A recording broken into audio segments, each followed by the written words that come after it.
корените, времето и една любов, тръгнала от корените и минала през времето неподвластна нему. Откъде иде тя? И какво носи? Какво дава на хората в ансамбъла? Дали ще можем да узнаем?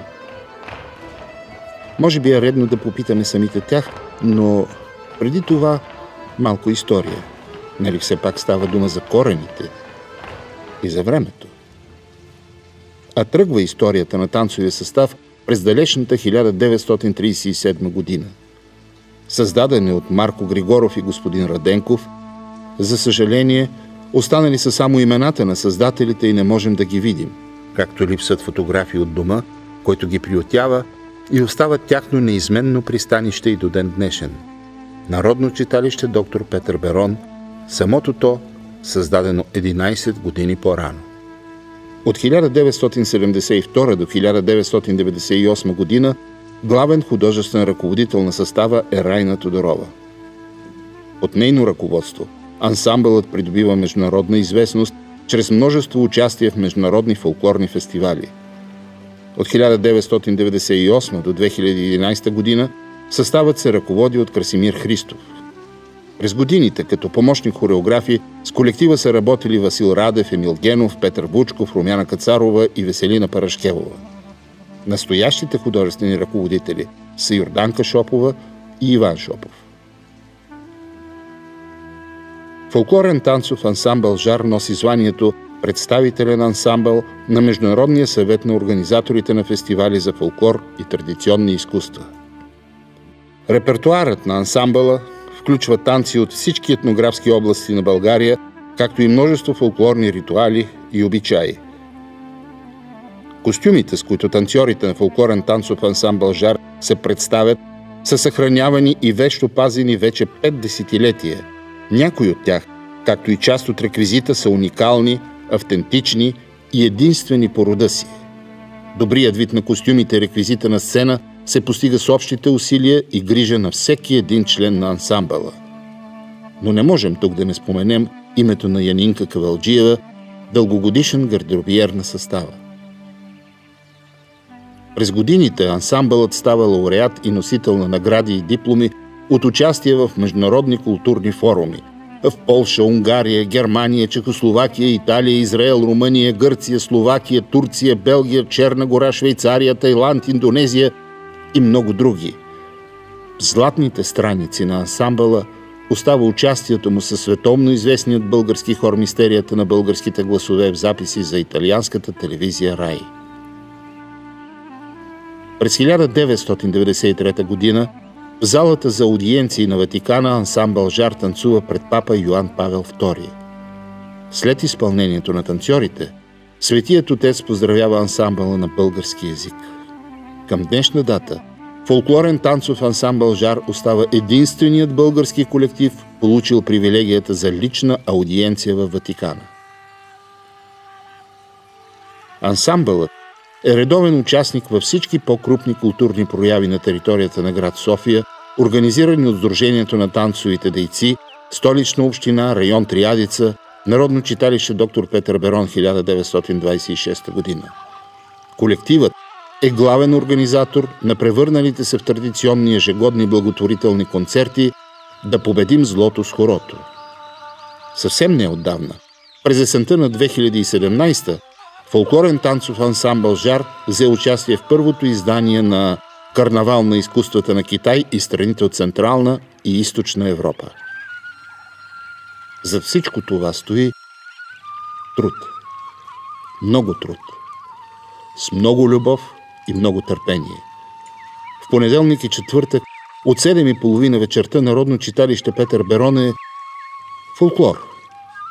Не само в залите, но и на всяка що годе удобна площадка можеш да срещнеш жаровници, заети с любимото си занимание. И може би тъкмо сега е времето да им дадем думата. Нали обещахме в началото да питаме самите тях. А въпросите ни са прости. Какво ги е довело тук? От колко време са в ансамбъла? Какво им дава той? От 6 години. От 26 години. 10. От 3 години. В детския състав от 7 години. 5 години.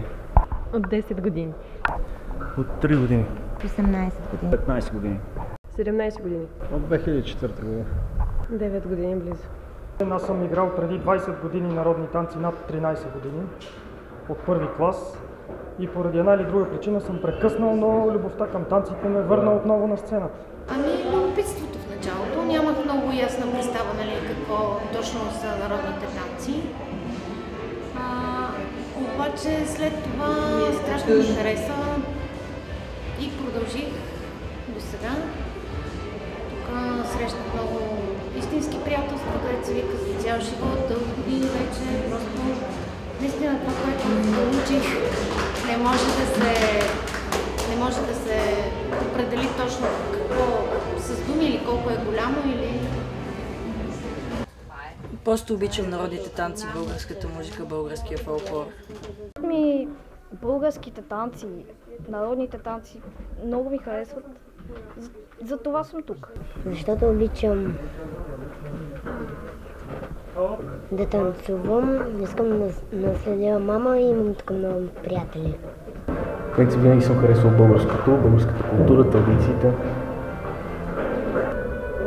Това място е прекрасно. Аз обичам фолклора повече от чалгата, разбира се. Това ми е любимо. А ти? Аз също много обичам фолклора, обичам да танцувам и много по-забавно, отколкото чалгата. Няма нищо интересно там. Няма нищо общо. Йорданка Шопова се казвам. Хореограф съм заедно с съпруга ми на ансамбъл Жар. Кой за мен ансамбъла е едно да отгледаш едно дете. Може да има моменти, в които му се скарваш, има моменти, в които го погалваш, но знаеш, че това дете безрезервно те обича, ти също безрезервно го обичаш. И много е хубаво, че то расте, подмладява се ансамбъла. За мен е много голямо, топтящо сърце. Аз съм Иван Шопов и аз малко по-скоро време съм хореограф в ансамбъла. За мен ансамбъла е това е нещо, за да продължи българския род. Значи името за да ни има, това означава ансамбъл. Аз съм влезнал в подобен тип ансамбъл в ранна детската, с по-малко от нашата дъщеря, която и тя е част от ансамбъла. И се чувствам длъжен да предам своите знания на нея, на другите деца в ансамбъла. Имаме си много хубави моменти в ансамбъла, като цяло турнетата, концертите, купоните и така, както казах, има си и трудни моменти, защото това нещо е плод на много работа. Плод на много работа, на много труд и на много емоции, но като цяло в края, като направим поклона, като чуем аплаузите на публиката и разбираме, че има смисъл това нещо да се прави, за да ни има. Аз съм Михаела Шопова и съм дъщеря на Иван Шопов и Йорданка Шопова и съм в ансамбъла от детската градина, т.е. на 4 години. Там е много интересно да танцуваш заедно с другите деца, да следваш фолклора на майка си и баща си и винаги да сте заедно. Много е хубаво да танцуваш народни танци и мисля, че и така българското остава с нас. Най-неочаквано, но и съвсем логично се натъкнахме и на един друг факт. В ансамбъла приемствеността е нещо обичайно. Мене специално ме доведе точно любовта към танците. Аз играя от 5 годишен. Вече 42 години зад гърба ми има. А тук в ансамбъла, когато дойдох да уча в София 90-та година, от тогава съм тук в ансамбъл. Преди това играх в Стара Загора. Мен ме доведоха мъжете, големи и двамата по-малки. Всичките идваха на танци и аз трябваше да ги чакам с часове. И накрая реши да играе тя. И колко сте сега семейни? Четирима сме тук. Цели 4. Като големия играе вече при големите, защото по-голям от баща си на ръст. А малкият е все още в детския ансамбъл, 10 годишен, така че още малко ще порасне и ще отмине и той там. Така, значи ние сме семейство Низамски, а пък аз съм най-възрастната от това семейство и съм, така да се каже, доайена в момента на този танцов състав, защото съм на години най-голям.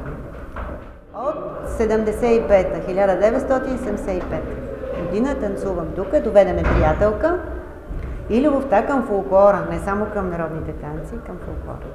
Оказах се тук, затвориха в читалище Пенчо Славейков танцовия състав, в който танцувах от 1971 година и моят вуйчо, Васил Радев, беше помощник в Петър Берон, в Жар и ме доведе в есента на 76-та година. От 2 ноември 76-та година аз съм тук. Аз съм израснала тук. Аз съм голямата дъщеря на семейство Низамски. Израснала съм в ансамбъла. Имам едно танцуване от 9-ти клас, след като напуснах Росна китка. От 9-ти до 12-ти клас, първи курс някъде. Тогава спрях да танцувам за известно време и от около година отново съм се завърнала в редиците на ансамбъла. Първо те доведохме ние, когато беше в количката. Да, но това не го помня. Най-малката пак покрай мама и покрай татко и после ръководител на детския състав. Правихме една статистика, мисля, че за всички тези години са около 30 бройки. 30 семейства, да. И децата им пак са тук? На 1/3 от тях децата са тук. Нека уточним само, че ансамбъл Жар е в основата на над 30 семейства, възникнали закономерно на базата на голямата обич към фолклорния танц. И това е прекрасно, нали? Време е да привършваме нашия разказ. Нека благодарим на Народно читалище доктор Петър Берон 1926 година за гостоприемството към снимачната ни група, както и за грижата към уникалното явление, наречено представителен танцов ансамбъл Жар. За всичко, което прави, за да може в днешното бездуховно време да има все пак истинска, българска духовност. За да можем да се гордеем, че сме българи. Да честитим 80 годишнината на юбилярите. И само още няколко думи. Не знам дали успяхме да отгатнем истината за голямата любов на хората от ансамбъл Жар, но ми идват на ум стиховете на един от най-големите ни съвременни поети Недялко Йорданов. Да, те са писани в друго време и по друг повод, ала ми се струва, че имат място и днес, тук. Любов необяснима. Любов необяснима във всяка светла пролет, във всяка страшна зима трябва да те има. Да, трябва да те има. Любов необяснима. Любов необяснима.